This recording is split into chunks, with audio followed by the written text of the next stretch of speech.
Hello friends, मेरे YouTube channel good luck अड्डा में आप सब लोगों का स्वागत है। आज एक बड़ी खबर मैं आप लोगों के सामने लेकर आ रही हूँ जो कि सीबीएसई बोर्ड के 10th और 12th के स्टूडेंट से रिलेटेड है।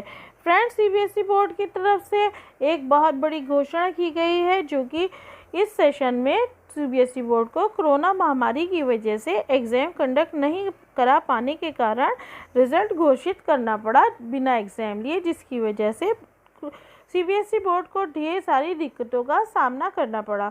आने वाले समय में भी कोरोना को लेकर अलग अलग तरह की बातें की जा रही हैं कि थर्ड वेव भी आएगी और दूसरी तरह की चीज़ें, जिस चीज़ों को लेकर सीबीएसई बोर्ड अभी से अलर्ट हो गया है और सीबीएसई बोर्ड ने फैसला किया है कि वो एग्ज़ाम्स को 2 टर्म में लेगी। फ्रेंड्स, ये बात सुन के आपको लगेगा कि आखिर इसमें नया क्या है, लेकिन इसमें नया ये है कि अब दोनों ही टर्म के मार्क्स जो हैं वो आपके फाइनल रिज़ल्ट में जोड़े जाएंगे। इस तरह की भी व्यवस्था की है कि अगर कोरोना का पीरियड चलता है, लॉकडाउन रहता है, तो तब क्या व्यवस्था की जाएगी, और अगर कोरोना नहीं होता है, प्रॉपरली स्कूल खुलते हैं, तब परीक्षाएं किस तरह से होंगी। उन दोनों ही सिचुएशंस को मैं आगे अपनी वीडियो में क्लियर करूंगी। मेरी आपसे रिक्वेस्ट है, इस वीडियो को छोड़कर कहीं भी मत जाइएगा, पूरी वीडियो ध्यान से देखिएगा। मेरे चैनल पर नए हैं तो प्लीज़ इसको सब्सक्राइब कीजिएगा, मेरी वीडियो को लाइक कीजिएगा। मैं लगातार आप लोगों के साथ लेटेस्ट अपडेट लाती रहती हूँ और इंटरेस्टिंग वीडियोज़ लाती रहती हूँ। चलिए हम अपने टॉपिक पर आते हैं।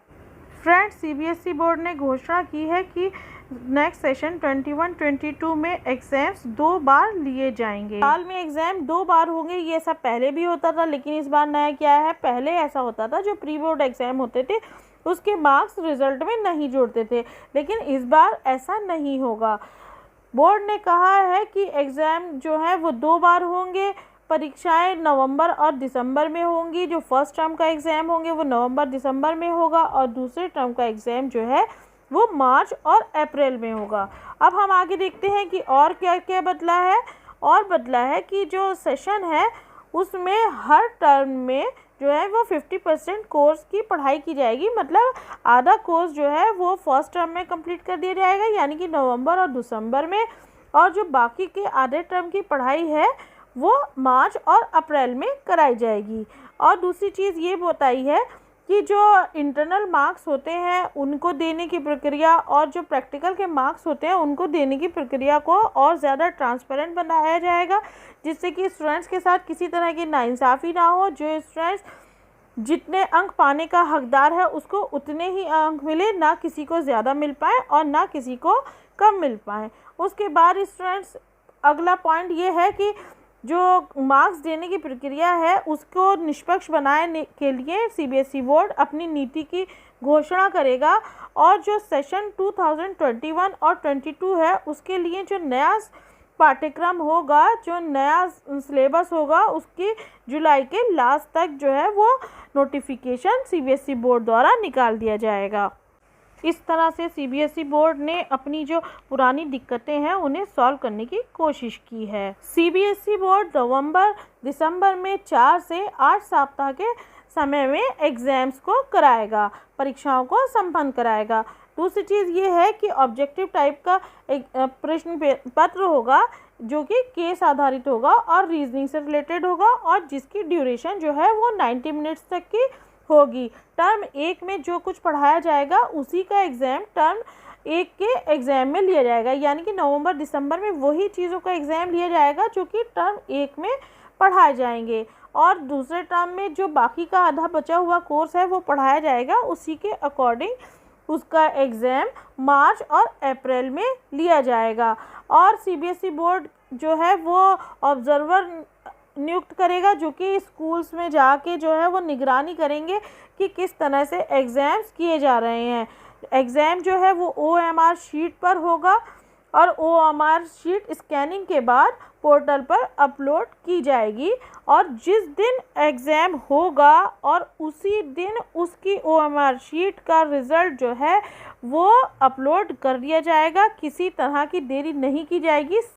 सेम डे पेपर के मार्क्स जो हैं वो वेबसाइट पर अपलोड कर दिए जाएंगे, जिससे कि ट्रांसपेरेंसी बनी रहे। अब चलिए आगे चलते हैं। सीबीएसई बोर्ड का कहना है कि जैसी भी परिस्थितियां होंगी उनके अकॉर्डिंग ही सीबीएसई बोर्ड डिसीजन लेगा कि एग्ज़ाम किस तरह से कराया जाए। यानी कि अगर हालात सुधरते हैं तो टर्म 1 और 2 की जो एग्ज़ाम्स हैं वो केंद्रों पर ही होंगे और थ्योरी के जो मार्क्स हैं वो दोनों टर्म 1 और 2 में समान रहेंगे, यानी कि 50-50% रहेंगे। यदि टर्म 1 में हालात ख़राब और टर्म 2 में सुधरे तब टर्म 1 की जो एग्ज़ाम है वो ऑब्जेक्टिव टाइप का होगा। जो टर्म 1 का एग्ज़ाम है, अगर दोनों ही टर्म होते हैं तो 1 के एग्ज़ाम को कम महत्व दिया जाएगा और टर्म 2 के एग्ज़ाम को ज़्यादा महत्व दिया जाएगा। यदि मार्च अप्रैल में पूरी तरह स्कूल बंद रहे, सिर्फ टर्म 1 की परीक्षाएं हुई, यानी टर्म एग्ज़ाम एक ही फर्स्ट टर्म के एग्ज़ाम ही हुए, तब टर्म 1 के जो एग्ज़ाम है उसमें स्टूडेंट ने जिस तरह का प्रदर्शन किया है उसके अकॉर्डिंग ही रिज़ल्ट को जारी किया जाएगा। यदि पूरे साल स्कूल बंद रहे तो दोनों टर्म के एग्ज़ाम घर से ही दिए देंगे स्टूडेंट्स ऑनलाइन एग्ज़ाम देंगे और टर्म 1 और टर्म 2 के थ्योरी के दोनों के ही ज़रिए फाइनल रिज़ल्ट को बनाया जाएगा। इस तरह से फ्रेंड्स सीबीएसई बोर्ड ने एक लंबा प्रोग्राम तैयार कर लिया है कि जैसी भी सिचुएशन होती है उसके अकॉर्डिंग वो फैसला करेगी कि आखिर अब एग्ज़ाम किस तरह से होगा। उम्मीद है आपको मेरा ये वीडियो अच्छा लगा होगा, इन्फॉर्मेशनल लगा हो तो प्लीज़ लाइक कीजिएगा, शेयर कीजिएगा, मेरे चैनल को सब्सक्राइब कीजिएगा।